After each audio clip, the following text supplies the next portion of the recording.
All right. Okay. So, all right. And I actually want to start us off also as everybody writes what Alice has just requested, like your takeaway lesson.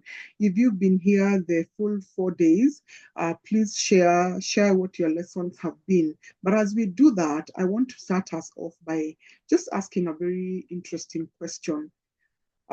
Share one productivity struggle that you have had over the years or recently. You can put it in the chat, or maybe if you'd like to speak, then you can raise your hand, and Alice is going to help with that part of facilitating. So, what has been your biggest productivity struggle? And it's been like a repeat, and you're wondering, what do I do with this?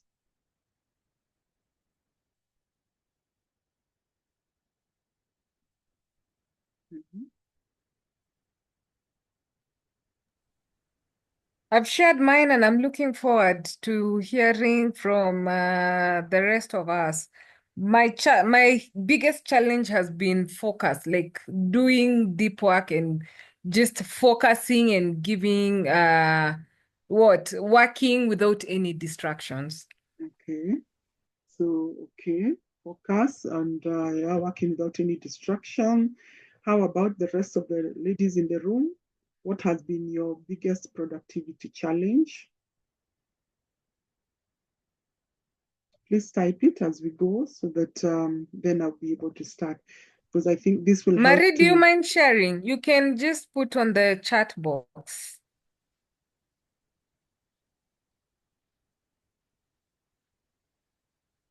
Sandra, Elizabeth, Lillian. Okay. Elizabeth says procrastination. Me too. Gosh, I think I'm gonna relate with everything Mhm. that we are going to put here. Mm. Time management and focus from Marie. Mhm. Lillian, So what has been your biggest challenge when it comes to productivity?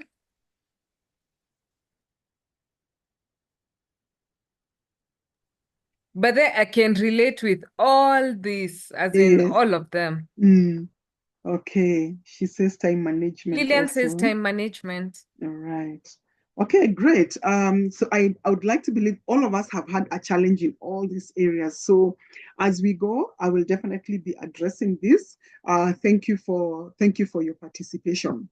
So the thing is, when it comes to productivity, there's so many methods that you can use to find a way around being more productive or doing more.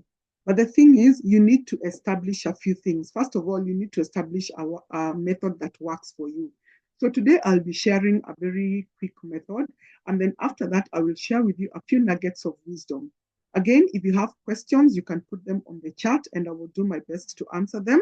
So without further ado, let's begin. So there's a question I wanted to ask here, but I would like to believe that everybody would probably put their hands up, but either way, I will share it. So think about this. How many of you ever felt like you are constantly doing things, and yet at the end of the day, you feel like you have not moved forward or achieved anything? And these are probably those days where you say, oh man, that day is wasted. I got nothing done. And the truth is, that day wasn't wasted. You actually got a couple of things done. Probably what happened is that the one or two things you really wanted to get done were not done. And simply because you didn't do those two things, you're very quick to say, nothing got done. This day is wasted, and that is it. Okay. However, that is not the case. So the reality is, as women, we juggle multiple roles on any given day, any given season. It's not our careers, it's our families, it's personal goals. But often we struggle with productivity because of, for example, the distractions, as Alice mentioned earlier, the overwhelm and self-doubt. We keep doubting ourselves. Now, self-doubt is, so I would like to believe that self-doubt is a sister to imposter syndrome. And I actually have a name for imposter syndrome. I call imposter syndrome. Whenever I have, let me put it this way, whenever I have challenges with something, I give it a name. Because when I give it a name, then it gives me more perspective of what I should do about it. So for me, my imposter syndrome is called scholastica. But because now the word scholastica is too long, and no offense, by the way, if you have any family member called that, I apologize, but it's just the name that came up at that point. So whenever I'm struggling and I feel scholar is hovering around, I go like, by the scholar, I know you are around, but you know what? This work has got to get done. So you do whatever you need to do, but don't be in my space when I'm trying to work. Because self-doubt, we are so good at something, but we keep saying, I'm not good enough. What will people think about me? And in the process of doing that, you're overworking your brain, you're overthinking. In the process of overthinking, you then procrastinate. And then before you know it, you can't get it done. Before you know it, you lost that opportunity. It's $1 million opportunity and it's gone. So I want to share with you an interesting method. It is called the F.A.S.T method, and each of the words, each of those letters stand for something. So the first letter F stands for focus. So the thing here is for us to shift. And what are we talking about? We are shifting to the fact that productivity is not about doing more. It is actually about doing the right things better. It is about doing the right things better, as I emphasize on that. And the thing about using the F.A.S.T method is that it is a very simple strategy, and yet it helps you to take control of your time, outcome, and results. So let's go to the first one. The first one is focus. What are we focusing on? We are actually focusing on what truly matters, okay? And why is this a game changer? Because many of us women confuse busyness with effectiveness, okay? So the goal is not to do everything, but to focus on what moves the needle forward, to focus on what brings the highest return on investment. So let me give you an example. So let's talk about someone by the name Sarah. So Sarah is a corporate professional. She's a mom of two, and she starts her day by responding to emails, helping her kids, maybe preparing them for school, scrolling social media, then rushing to finish her reports. And at the last minute, she is exhausted but feels unaccomplished. Why? She did not manage her energy properly. She did not focus on the right thing. She did not focus. Ideally, what we are saying is she ended up putting everything in one box where she thought it was she thought they were very important. And so what happened by the time now, if you think about it, ideally she should probably have focused on getting the report done and get it out of the way. Why? Because maybe it was a report that required high focus energy. So she does it, she gets it out of the way, and then moves on to the next thing. So how do we fix this? Because I know there are many of us who go through that struggle. You can use what we call the power three or the power five. What does that mean? MITs. So MITs is the most impactful tasks or the most important tasks. So you choose 3 to 5 most important tasks for the day. Okay. I always say if you can narrow it down to 3 and say, this, I know maybe I have 10 tasks to do, but there are 3 tasks that must get done today. Why? Because they have the highest return on investment. And now, because they have the highest return on investment, I must give them my best energy. All right. So, what will happen when you do that? Your stress levels will drop, your productivity will skyrocket. Why? Because you have now focus. The other thing about the MITs is you need to make sure you slot a time for them. Don't say, I'm going to get this done when I will just get it done. Don't say that. When you're vague, it becomes a problem. I want you to picture this. When we were in school, whether primary school or secondary school, we were governed by a bell and a timetable. And the thing about us human beings is we are creatures of habit. So we got into line, we got into habit, knowing when this bell rings, it is tea time. When this bell rings, it's biology class. When this bell rings, it is mathematics class. Why? We were and it got to a point where we were now not waiting for the bell anymore. We kind of got into line knowing that, oh, after biology, it's maths, then it's science, it's that. And what that did for us is it got us disciplined enough to know where we needed to be at what time and at what time location. It's like what we say, be at the right place at the right time. So the same thing. Okay. So here is an interesting question for you. If you had to choose just 3 things three things that is your most important tasks of the day to make your day successful, what would those three things be? And as you think about that question, I want to share with you the Eisenhower matrix, which was designed by one of the presidents of the US, Dwight Eisenhower. Now, we normally talk about not important, important, urgent, and not urgent. So when I was learning this concept, I always found it very, very confusing. So I'm going to make it very, very simple for you today. So the four boxes, we will turn them into four columns, okay? So the first column is do, then the other column is decide, the other column is delegate, and then the other one is delete.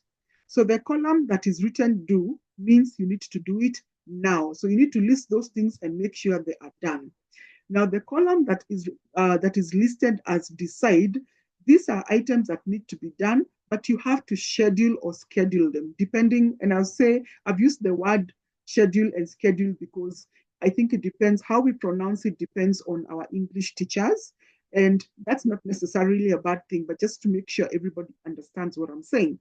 So now decide is for you schedule that particular task so that it doesn't get swept under the carpet or forgotten. Delegate, this is where I say you need to have a support village. You need to have support warriors. No man is an island. You always need people around you to help you.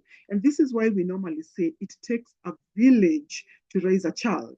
But I like to also believe that it takes a village for you to be successful at whatever you do. You can't say that wherever you are at, that you got there on your own. And then delete. Delete is eliminate. Okay. So, sorry, let me go back to delegate a bit. So you need to identify who can do certain things for you. And the beauty about delegating, you give other people a chance to learn. You give other people a chance to help you.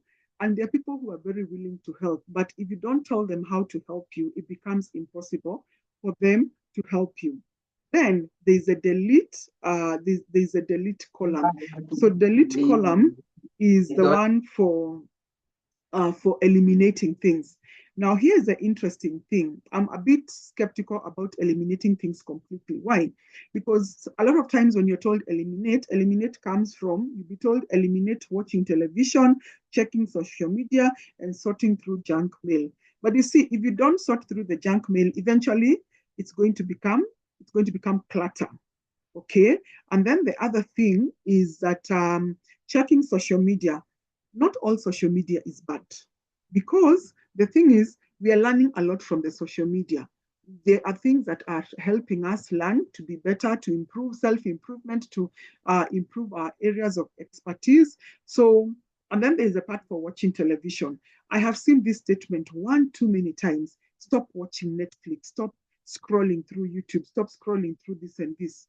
I think instead of telling people to eliminate all these things, here is what I normally say, set a time to do these things.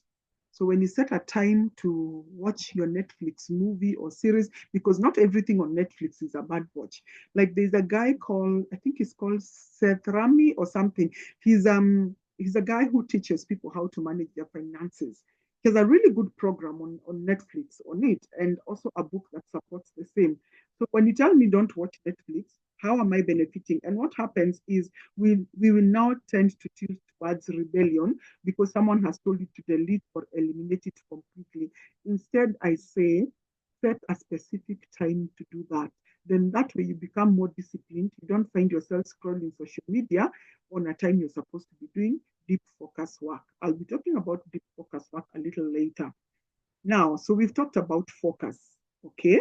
So the second one is A for align. Align your actions with your goals. Okay. Why does this matter? We waste time when we do tasks that do not match our real goals. For example, our real goals. Think about clarity. When you have clarity of what you're doing or what you want to do, that actually equals to productivity. Why? Because it will help you to focus on the right, excuse me, it will help you to focus on the right tasks that actually give you the highest return on investment. Okay. So let me give you an example. Let's meet Anita.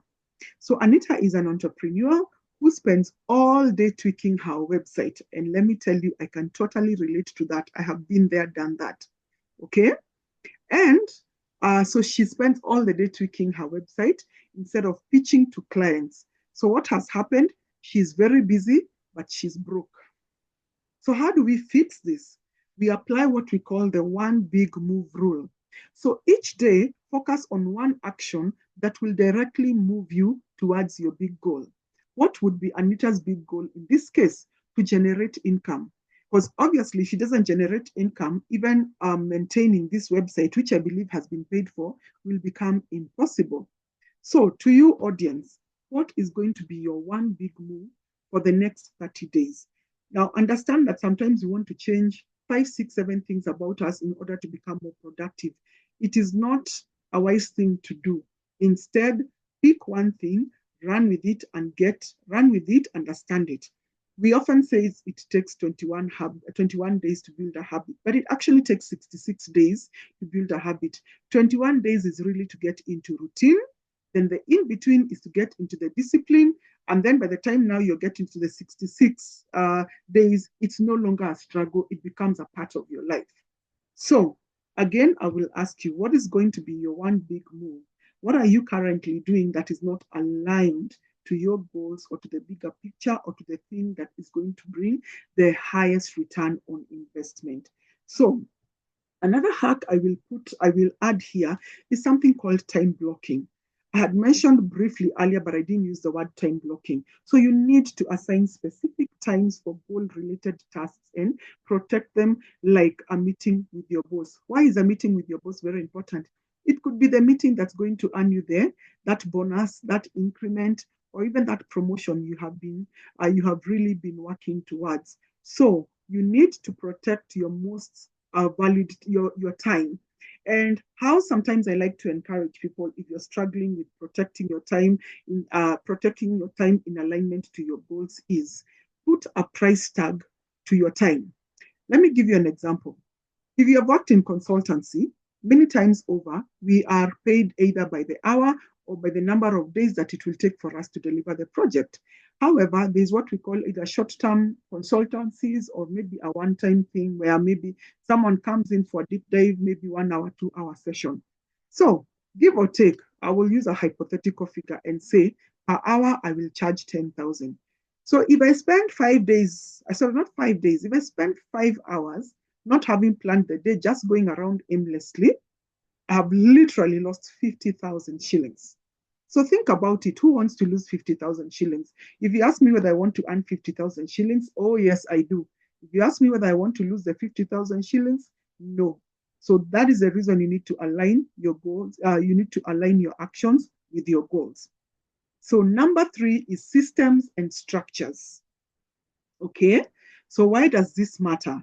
Because without systems, productivity collapses under pressure. Again, let me repeat, without systems, productivity collapses under pressure because, again, your environment determines your success. Are you creating an environment that allows you to get your work done? For example, if your workstation is all over the place, there are books, there are books, there are papers, there are wrappings for the last piece of crisps that you ate. In fact, let me give you an example. One of my boys was here. He was eating a piece of crisps. Here it is. Oh, okay, I don't know whether you can see it, but yes, that's what he's trying to show. And what happens is something that would have taken a minute to trace will take you 30 minutes because you did not clean up. Your environment matters. If you, like for me, if I'm going to work, one of the things that I do is I identify the tasks that I need to get done. And then from those tasks, I identify the resources that I need. What are resources in this case? The time, there's the time, maybe there's the pen and paper that I need, there's the research, there's the website, there's the textbook that I need.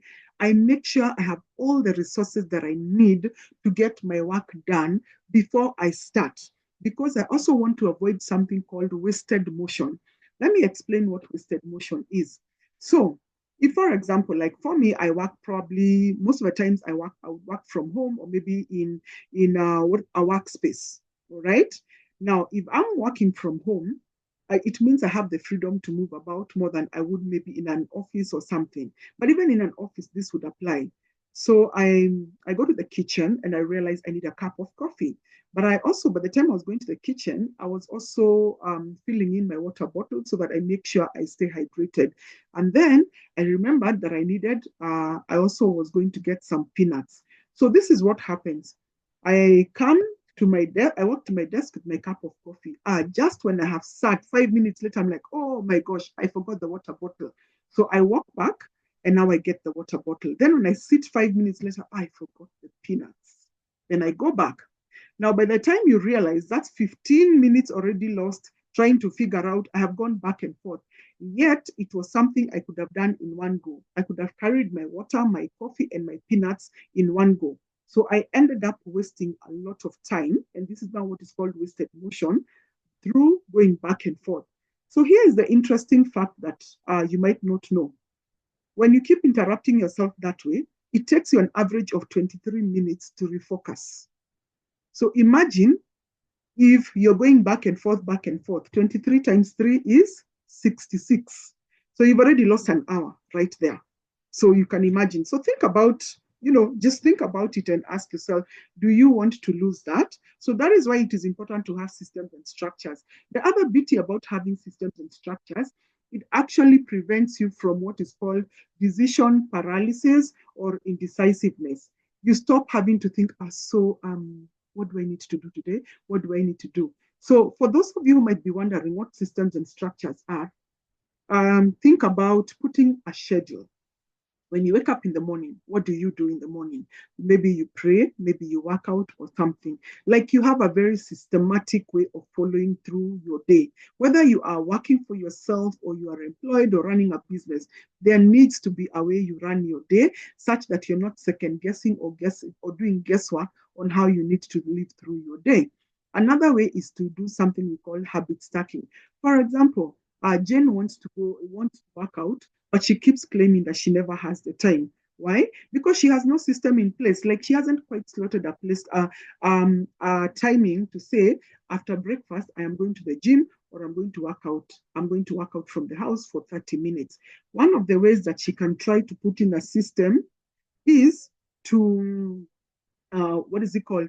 Is to do the habit stacking. Like for example, at the edge of the bed is to say when I wake up every morning, I have to have my gym clothes at the edge of the bed. So she knows by the time she's waking up, she has to get into her gym clothes because the next thing it is wake up, gym clothes, move to the gym, move, refresh myself, get refreshed after that, go to work.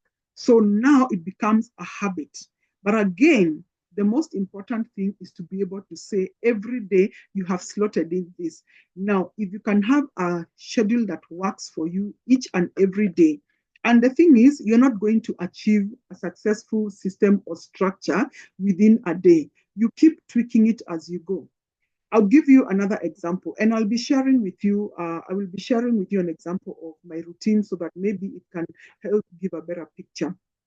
So one of the things, um, one of the things I was trying to say is you have to try like Monday to Friday, put a schedule that is, that's almost the same. Like if there are any changes, they're very tiny changes. Then come Saturday and Sunday, then maybe do something different. But what's going to happen is eventually you will find that you found something that's working out. The example I was going to give you was if you have children, when it is school going season, your schedule is going to be very different from the time your children are home on vacation. Okay. And so what I'm saying is your routine shouldn't be cast on stone like now the children are coming home. They are disorienting me. No, you need to be very, very flexible on that. And then okay, the other thing about having a routine is it actually helps you automate certain things. You don't have to keep thinking about them. And small systems that you can actually implement to make your life easier, for example, is meal prepping.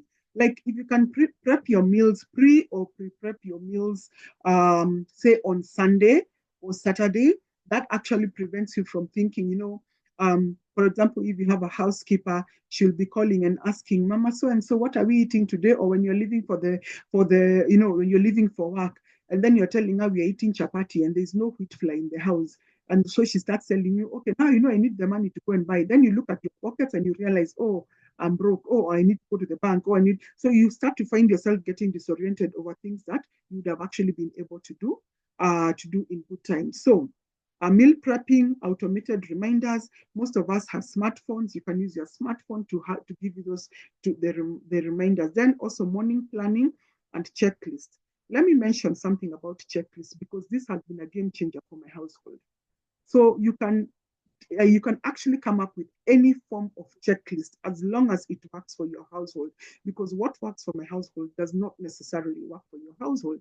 So I'll give you a quick checklist. For example, uh, my older son, when he's going to school, so we know, for example, Monday is swimming, right?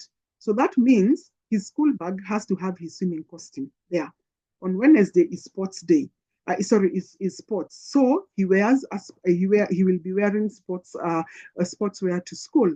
Then maybe Friday is a different thing. So what we have learned to do is we have a checklist that is close to the door. That checklist is written Monday, check swimming costume, check, or they're also required to wear, what are the Crocs, yeah, the ones I think they walk to the pool and around the class. I think what I've seen in most of the lower classes is that children are required to come with Crocs because I think they shouldn't be walking into class with the shoes they've been stepping with out there. I think it's a good initiative, but what I'm just trying to say is the checklist has helped. So whoever who is escorting him to the school bus in the morning goes through that checklist and checks, oh, today is Monday. Is the swimming costume there? Yes. Has the diary been signed? Yes. Has the homework been done? Yes. If something has not been done or is missing, we also check whether whether there was a note that the teacher wrote and said, please follow up on this. If there's something we did not understand, for example, with regards to the homework, we also make sure we have noted, we need a little bit more assistance here.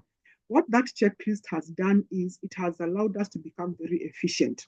In the evening, when he comes, we will check his bags and see what is missing. Maybe there's a water bottle missing, maybe there's a muffin missing. So it enables us to now write on the diary once again, oh, by the way, we found this and this missing. Please check. The label is written like this, like this. And here is the amazing thing. In the 3 years that my son has been in that school, he has never lost any property of his, simply because of it looks like such a small thing, but it has made such a difference. Because now also what you're doing is, for example, if I am not around, maybe the housekeeper will help, maybe daddy will help, a sister, brother here will help. So please do not assume. Don't go look for, I don't know, these big systems and go subscribe to the biggest, because you've had someone is on Notion, someone is on Trello. Pick what works for you. And don't go and pick things that are so expensive to your pocket and you're wondering, is this sustainable? So work with something that is sustainable. All right. And then another productivity hack I want to add there is something called the 2 minute rule. If something takes less than 2 minutes, just get it done immediately. Those little things that take the shortest time are actually the ones that will eat up on your time and will add you stress. Why? Because we keep assuming, that one takes 2 minutes. Why do I even need to rush it? And then, boom, one day you have 5 2 minutes, you have 10 2 minute 2 minute rule things that you need to do. And then you are wondering, which one will I do? Which one will I not do? And you actually still need to do all of them. Step number 4 is take ownership. Okay. So we have done focus, we have done align, we've done systems and structures. Now we are at T for take ownership. Why is this important? Procrastination and self-doubt are the biggest productivity killers. Okay? So think about this. Lisa keeps waiting until she feels ready to launch her business idea. Spoiler alert, readiness never comes. When we keep saying, no, the perfect time hasn't come. Oh, I haven't found the motivation. I haven't. No, on it. You know what? You can share with me a great idea that you have, and I'm going to celebrate you and all. But here's the difference between me getting to know your idea and you. You know the idea better. You know what your idea was born out of, or what motivated it, or what inspired it. For me, the best I can do is to support you and say, maybe try this and this. But at the end of the day, you have to take the ownership of that thing. The same thing with productivity. You want to get things done. Stop thinking about, I can launch it tomorrow. And here's the interesting thing that the interesting thing that I have found, because this is something I also struggle with. So you want to write an article about something, or not even an article, let's say a book. So let me see. I'm trying to look for a very common topic. Let's say, in fact, let us say procrastination. So I have been feeling very inspired to write about procrastination. But then I go out there and I find there are 50 books on procrastination, and I'm like, I have nothing to offer. Now, the cousin self doubt has checked in and decided, why are you writing this book on procrastination? There are 50 people who have already written. There's nothing new. There's nothing new you're telling us. But you see, the thing is, there's a leadership program we were at, and one of the things we were told is only you can write your story in the way you can tell it. Okay. So the idea that because there are 50 people who have written 50 procrastination books, that it shouldn't be the 51st one, then please, that is so wrong. You are actually going to kill your dream. And the thing is, some of these things, some of these dreams and ideas are only for a time. The opportunities are only for a time. And then eventually they, eventually you no longer have the energy to do them. So be very, very careful. And you know what? It's gonna be it's going to be messy at the beginning. It's going to be messy in the middle. But the most beautiful thing we say is done is better than perfect. Keep going. Start adopting what we call the messy first draft mindset. Okay. You say, you know what? I may not know everything. What is important? Let me pick my pen and start writing. They say that starting is the hardest. But the moment you start, that is it. Keep going. Even if you're going to go, what is it called? Even if you're going to go at a snail's pace, keep going. The most important thing is not to stop. Don't think about what everyone else is saying.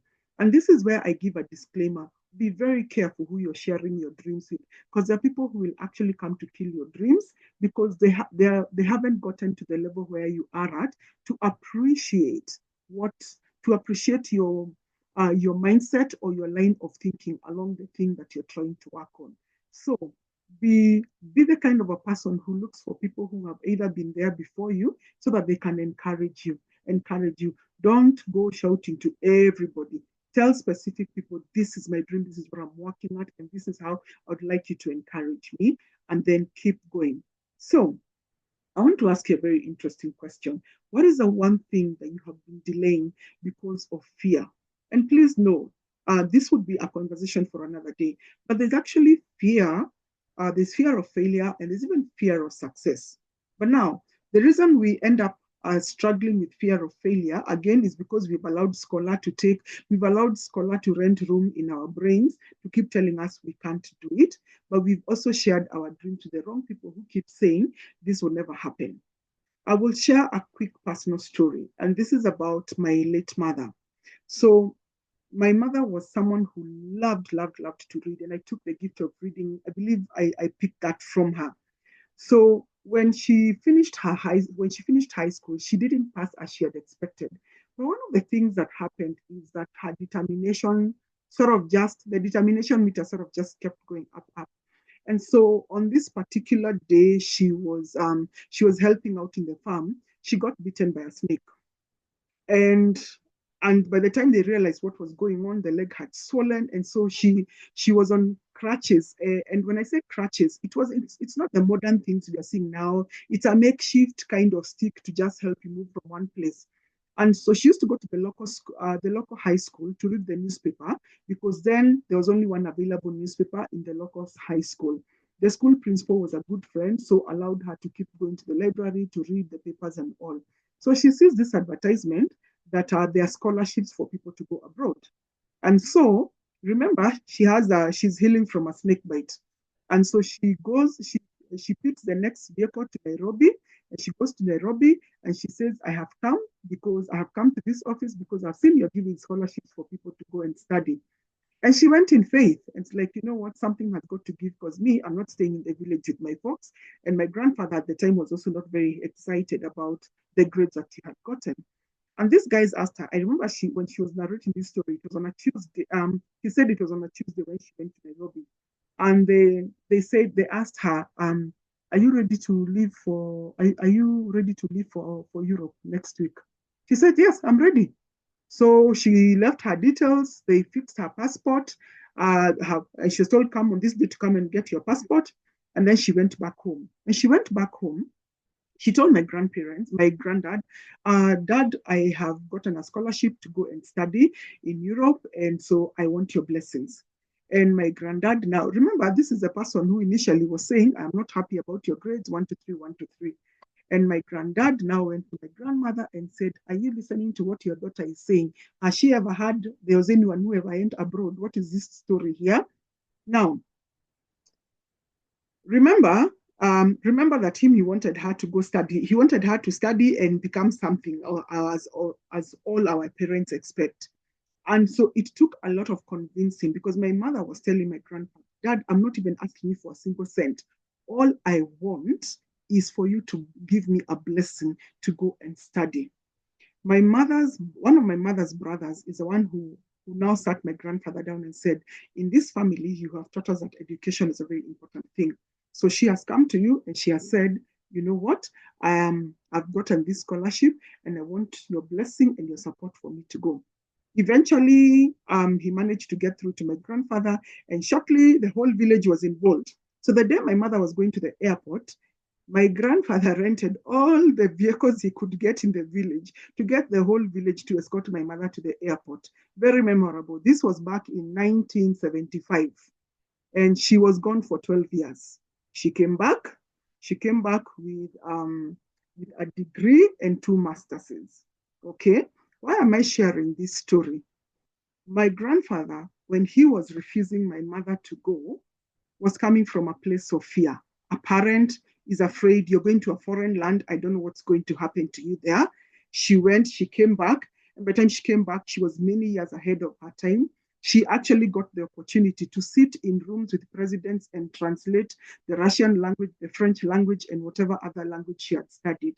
Ladies, I am sharing this story because one of the things we were told is to share and own our stories because they might encourage somebody. So if you're there and there's fear that is ruling you, ask that fear. Just think about it and ask yourself, 5 years from now, will this fear matter?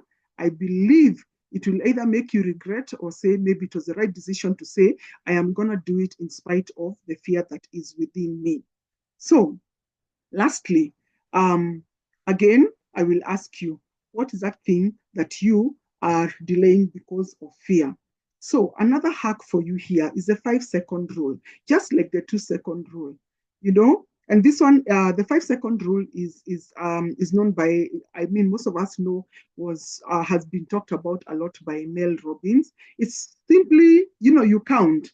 The other one was the 2-minute rule. Sorry. So this is a 5-second rule. So, for example, you wanted to snooze your alarm. Instead of that, you say, I'm going to count 5, 4, 3, 2, 1, and I will take immediate action. What will I do? I'm just going to jump out of bed. I am not going to snooze that alarm. So, ladies, the first method is about focus, align, systems, and take ownership. Lastly, I want to quickly share with you, as you put together your questions and insights on the chat, I want to share with you 10 quick productivity hacks that will help us as women lead and grow. So the power of 3 is what I had talked about earlier. Identify your 3 most important tasks on any given day. Identify those tasks and also understand why they are important to you. They should be important to you because they are moving the needle and they are also bringing the highest return on investment. And then time block. Time blocking is your best friend. On any given day, I actually have what I call 3 deep focus, time slots. And each of those is, so the first 2 are 90 minutes, and the last one is 2 hours. So on any given day, I have 5 hours where I block time to do very high focus work. And then after that, then I can do the lower focus things. Then the 5-second rule, again, by Mel Robbins. If you are hesitating to do something, just count backwards. 5, 4, 3, 2, 1. Let's get this work started. Then the 2-minute rule. This is by David Allen, the one who has written, I forget the name, but it's a productivity book. And then batch similar tasks together. What is that? Filing documents, filing documents, maybe say you're going to make a phone call, sending an email. These things do not require a lot of energy. So you'd ideally want to put them, to slot them at the time where, when your energy, when you have already done your high focus tasks, okay? Then the one big move rule within the next 30 days, what is that one thing you're going to do that's going to move you 5 miles ahead? Okay. Now, Parkinson's law, this is something that we must remember. This is what Parkinson's law says, that work expands to fill the time that you give it. So learn to set shorter deadlines so that you can finish your tasks faster. Declutter your space, declutter your mind. If your space is decluttered, sometimes I like to give the examples of university professors. They have so many papers piling on their desk, it becomes difficult sometimes to even see them through those piles. Don't wait until things are so piled up on your desk that you can't focus. A clean desk means that you can focus. And a cluttered desk means you work, you're like, oh, where was that paper? It was here just now. Now you have to start lifting everything and everything. Then say no more often. Have boundaries. Respect your time. Remember at the beginning, I talked about putting a price tag to your time. If you put a price tag to your time, because I know everybody in the room has a value for the money that they are earning, they don't just give it to anybody, then you will think twice about anyone coming to waste your time. Okay? Then this is very important, proactive rest. How I like to put it is, when you're working on something and you've gotten to a point and you're so exhausted, learn to rest, not to quit. Sometimes the thing you're working on is actually something very simple, but because you're not in the right state of mind, it becomes impossible for you to get it done. Okay, so schedule rest guilt free. Like for me, every day I rest for between 45 minutes to 60 minutes. And even my children understand this is mommy's time to rest and they will not come and disrupt. Now, last but not least, allow me to share with you my routine very quickly, my calendar. I would like to believe that it's going to help somebody. Um, Alice, kindly allow me to share. Okay, thank you. Let me share this. All right. So you see me looking in a different direction. That's because I have the screen, I have an extra screen on this side. So I wanted to share with you, please understand that it is not a one size fits all, but if this is going to help you move that needle, so be it. So this is my schedule. And I look at this, I look at my schedule stroke, my routine on a monthly basis. When I need to change something, I change without guilt. So this is my morning. I wake up at 4:30 a.m. So between 4:30 to 5:30, I am doing my devotion. And then I'm doing my prayers in the morning and my reading the Bible. And then this is a devotion that I'm also doing. And then this is my preparing my son for school. And then you can see there's something called deep focus here. So deep focus one. So I decide what I want to do at that point. Now, for example, this is writing a chapter of a book as I have my breakfast. And then this is 6:30 to 8 a.m. Then between 8 and 9, I have written workout and freshen up. In between that workout and freshen up is when I also take some 10-15 minutes to spend with my younger son so that I know he slept well. We play a bit before now I hand him over to the caregiver. And then we have deep focus too, where I will possibly do my reading and research with regard to the nature of work I do. I am a coach. So one of the things we have learned as coaches, you cannot pour from an empty cup. So you have to keep feeding. So as your cup overflows, what is inside the cup is yours. What is overflowing is what you're giving to your clients. Okay. Then there is a bathroom and hydration break. Regular breaks, I did not mention this earlier, but it's very important to have regular breaks. Then, as you can see, Then there's again the deep work 3. This is maybe coaching and client assignments, and I do this for 2 hours. Why is it 2 hours? Because there's an element, maybe I'm writing a report. I could be having a coaching session.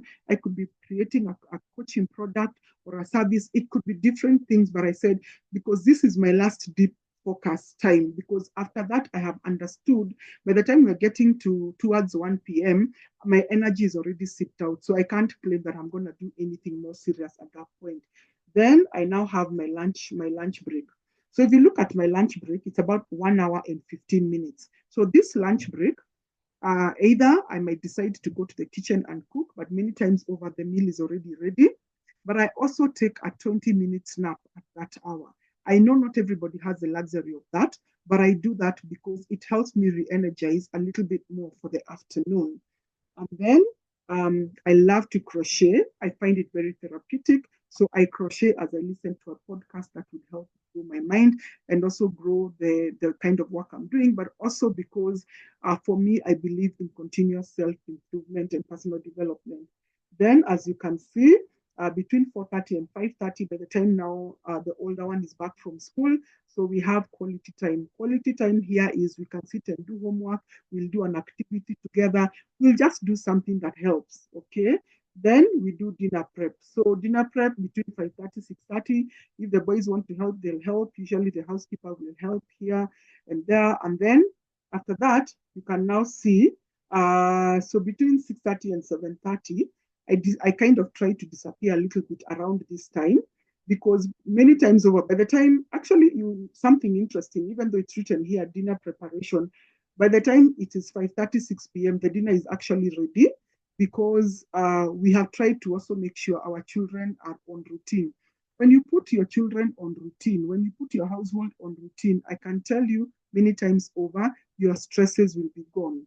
Then wind down. So between now, around 7:30 p.m. is when they're usually having their dinner. They will have their dinner. Then between 7:30 and 8:30, either they will play. Sometimes we shall let them watch an educative program. It's not all the time, or we'll sit and read a book. Then bedtime. By the time it's 8:30 p.m. now, it is bedtime. Also checking, for example, we check the uniforms. You set up everything for the next day, so that in the morning you're not waking up and worrying. So imagine when you wake up in the morning and lights are gone and you needed to iron your child's uniform. It can be very, very stressful. And then so I've written SO catch up here. So SO, my significant other. This is my husband. Because usually maybe he will probably come home around maybe between 7:30 and 8:30 p.m. from work. So when the kids have now settled in and all, we now have our meal time where we can sit, we can catch up. How was your day? How do you need how best can I help you? How can I support you? Is there anything you need me to do? Like that, we align. Then after that, now for me, we will do our closing prayer and everyone retires to bed or do whatever. But at the same time, depending on how much time we take to catch up, I will always pick a book and read, because I like to read. And then, so this is Saturday, this Saturday block here. So Saturday is, so one of the things you'll notice, I wake up the same time every day. I have found that helps me stay aligned to the things that I need to do.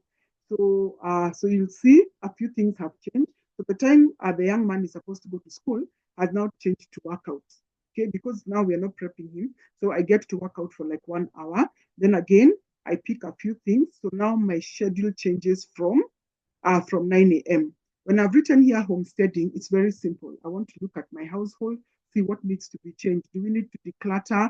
Do we need to call those guys we call Mali Mali, so that the things we are no longer using, can we declutter and exchange of maybe an item that we require in the house? Is this the time I need to go to the market and replenish my greens or something? Because when it comes to the rest of the things, I prefer to do shopping once a month. Yes, I am one of those ladies that honestly, I do not like going shopping. So if I'm going shopping, I buy everything I need in one go, and I don't want to go back there.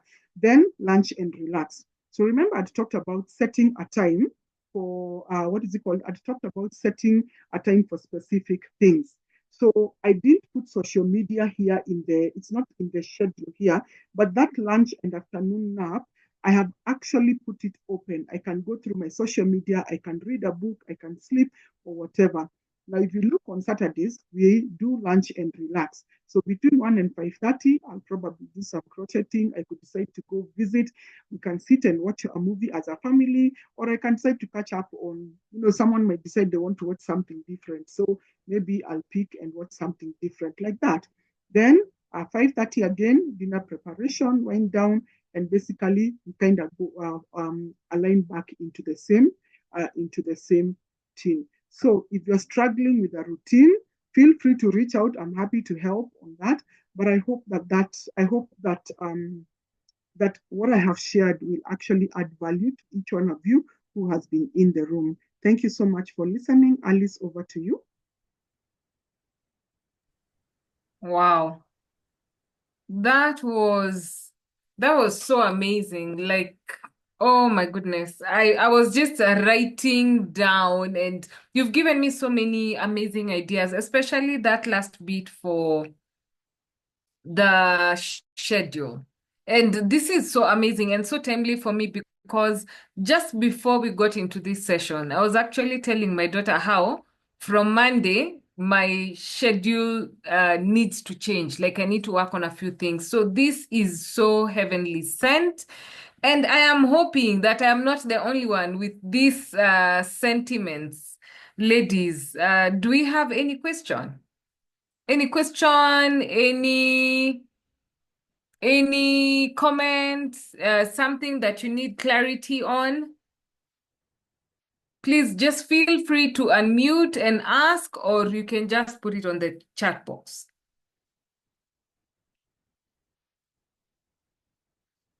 I have a question for myself, yeah? I know sometimes my biggest challenge is focus, yeah? Like not being distracted, so to speak.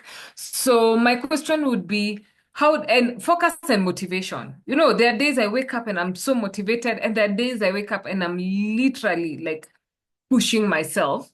So how does one stay motivated when, yeah, when you really don't feel like waking up and following that amazing schedule with many, I love the colorings, yeah, the boxes. So how do you stay consistent and disciplined when the motivation is low?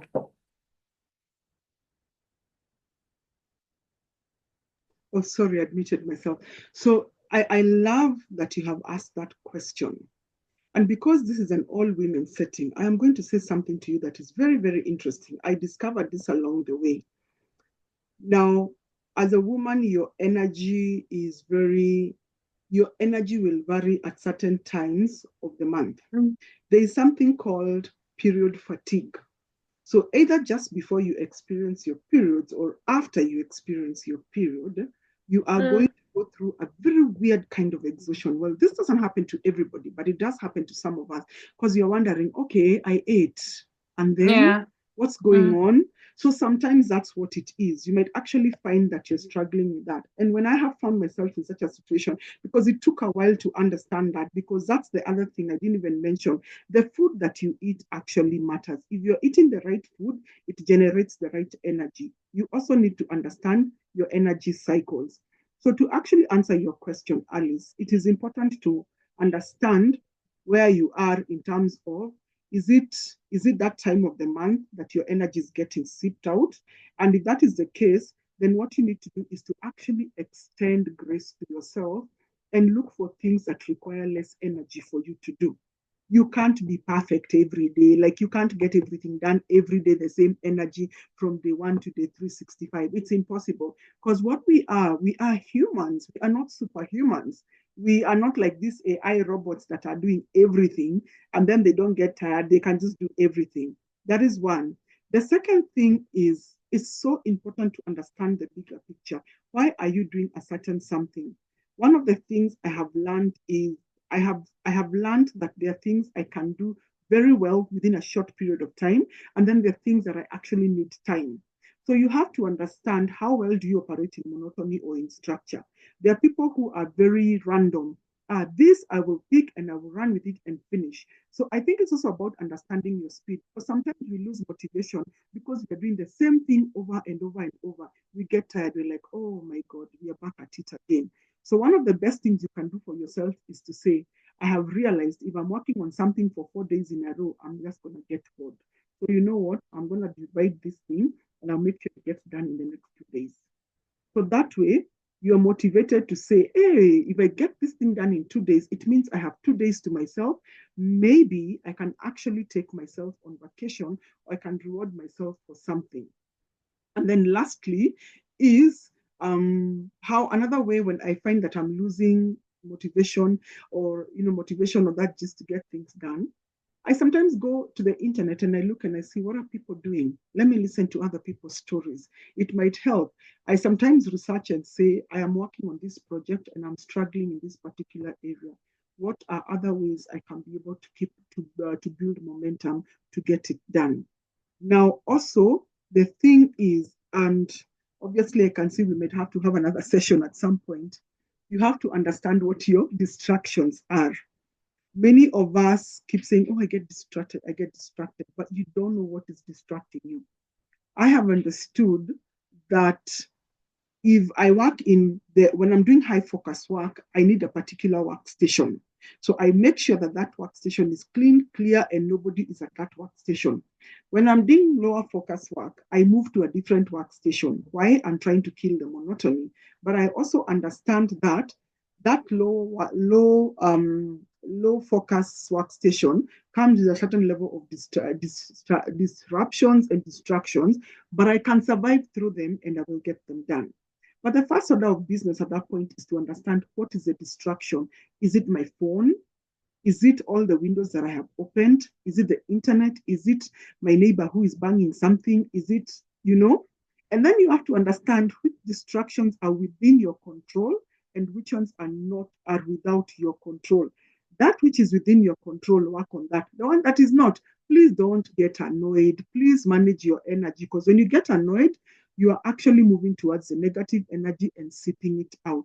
So understand what your distractions are, but also also know how long you can concentrate. For me, over time, I have learned that 90 minutes is the ideal time for me to get work done. Somebody else can only focus for 25 minutes, the Pomodoro style, and then 5 minutes they need to take a break. So if you're just starting, then start small and then advance. I hope that answers your question, Alice.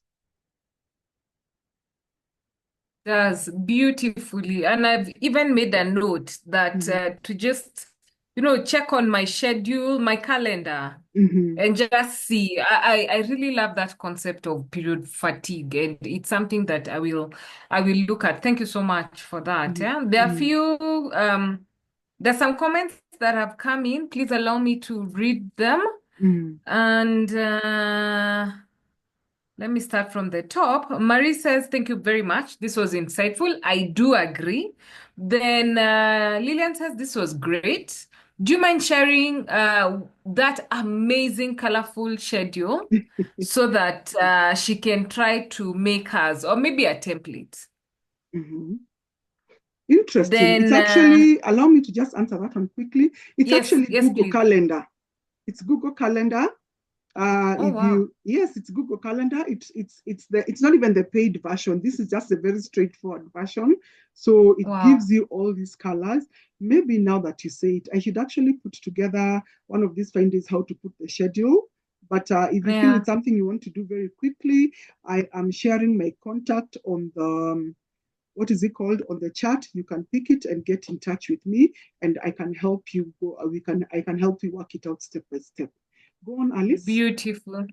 Yay, I love that, and I'll be I'll be among those who will be coming for that. Then the other comment, thank you very much for the generous, oh, absolutely, for the generous sharing. Ladies, allow me to just add this. Hellen, I really honor you and I appreciate you. If there's one person who I know who is generous with information, who is generous with her research, it is Hellen. And oh my God, you're amazing. And to see someone else seeing that for me, like, oh my God, it's such a big deal. Thank you so much for your generous sharing. Then Ajang says, I see lots of order and planning. Girl, even me, I was like, whoa, this looks amazing. I'm like, though I do lots of checklisting so that I cross out done or no or on to do on the list. So for her, for planning, she uses checklisting. Then she also says the bit of wasted motion that was profound for her, almost a routine in itself. But now she knows better and she's planning to be more conscious moving forward. Thank you so much. Then Alice, in addition to your monitoring your cycle, time and food, I should also consider supplements. Oh, wow. Thank you for that. As we age and our hormones are changing, this affects energy levels. Thank you so much. Thank you for that tip. I will definitely be considering that. This was amazing. I don't know whether we don't want to leave anyone out. I know time has gone. 2 minutes over to you, Helen, to close this, but we didn't want to leave out Yeah, anyone who has a comment, who has feedback, who yeah. possibly has a question, or So as even I tips. think That I about love that tip that, for supplements. I love, in Mm-hmm. fact, I actually just want to do a quick follow up. And this is why I said that this 1 hour session was not going to be enough. I completely agree. I don't know your name, but I'm just seeing on the screen 25471. And I am in complete agreement. I actually do take supplements because I have understood one of the supplements, and please correct me if in the medical profession I stand corrected, or if this is your area 25471, please correct me. But this is the thing. I have learned, and especially as women, that we need magnesium in very high levels, especially after you hit the age of 40. Please, please, please, if you have access, please make sure you get yourself that. I wanted to talk about the 4 shifts of energy, but then I just realized we are really running out of time. So what I will do is arrange for another session, but I have shared my contact. So again, I want to say thank you very much for taking time to watch this. And I pray that going forward, you will be more productive. And oh, yes, Rosaline. Oh, oh, yeah, she's saying her computer number, something there. Yes, they have, yes. So what she said, agreed. Natural herbal supplements have really come through for me, plus carrot juice. So definitely, ladies, something to think about. And obviously, you can see that the productivity conversation is a very heavy one. It's a very big one, and there are very many areas of productivity. But today, I thought it was best to work with something that can be a quick win for starters. Get in touch with me, not just on this. And I pray that we would have many more conversations. So I want to wish you a very good evening, a great weekend. Thank you for working with me and with us for these last 5 days. I take this opportunity to wish you the very, very best, and do have yourselves a very good evening. Thank you. Thank you so much. Wishing you the very same. And thank you for organizing this. This has been an amazing week of learning and growth. Thank you so much, Helen. We All look right. forward to more. Okay. Mhm.